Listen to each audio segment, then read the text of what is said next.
Litosfer. Litosfer berasal dari istilah bahasa Yunani, yaitu lithos yang berarti batuan dan spheres haira yang berarti lapisan. Jadi, litosfer adalah lapisan batuan atau kerak yang membentuk kulit bumi. Lapisan kulit bumi ini terdiri dari beberapa susunan, yaitu 1. Litosfer atau lapisan kulit bumi, 2. Astenosfer atau mantel bumi, 3. Barisfer atau inti bumi.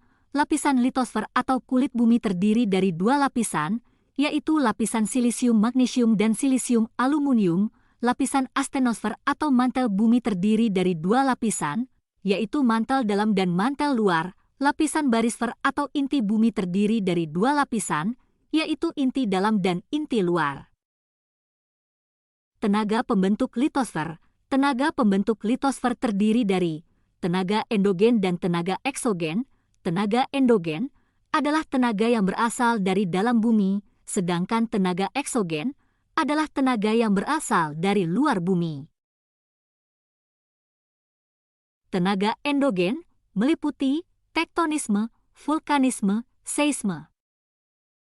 Tektonisme adalah tenaga yang berasal dari kulit bumi yang menyebabkan perubahan lapisan permukaan bumi, baik mendatar maupun vertikal, sedangkan tenaga tektonik adalah tenaga yang berasal dari dalam bumi yang menyebabkan gerak naik dan turun lapisan kulit bumi. Gerak tersebut meliputi gerak orogenetik dan gerak epirogenetik. Gerak orogenetik adalah gerak yang dapat menimbulkan lipatan, patahan, retakan yang disebabkan karena gerakan dalam bumi yang besar dan meliputi daerah yang sempit serta berlangsung dalam waktu yang singkat.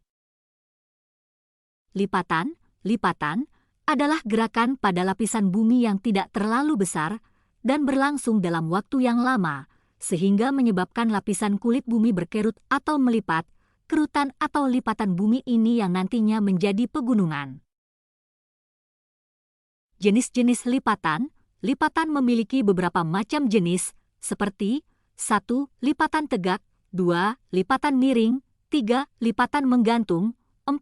Lipatan isoklinal, 5. Lipatan rebah, 6. Lipatan sesar sungkup. Patahan adalah gerakan pada lapisan bumi yang sangat besar dan berlangsung dalam waktu yang sangat cepat, sehingga menyebabkan lapisan kulit bumi retak atau patah. Bagian muka bumi yang mengalami patahan membentuk seperti graben dan horst. Horst adalah tanah naik, terjadi bila terjadi pengangkatan. Graben adalah tanah turun, terjadi bila blok batuan mengalami penurunan.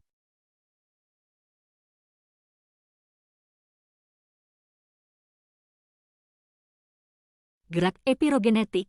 Gerak epirogenetik adalah gerak yang dapat menimbulkan permukaan bumi seolah turun atau naik, yang disebabkan karena gerakan di bumi yang lambat dan meliputi daerah yang luas.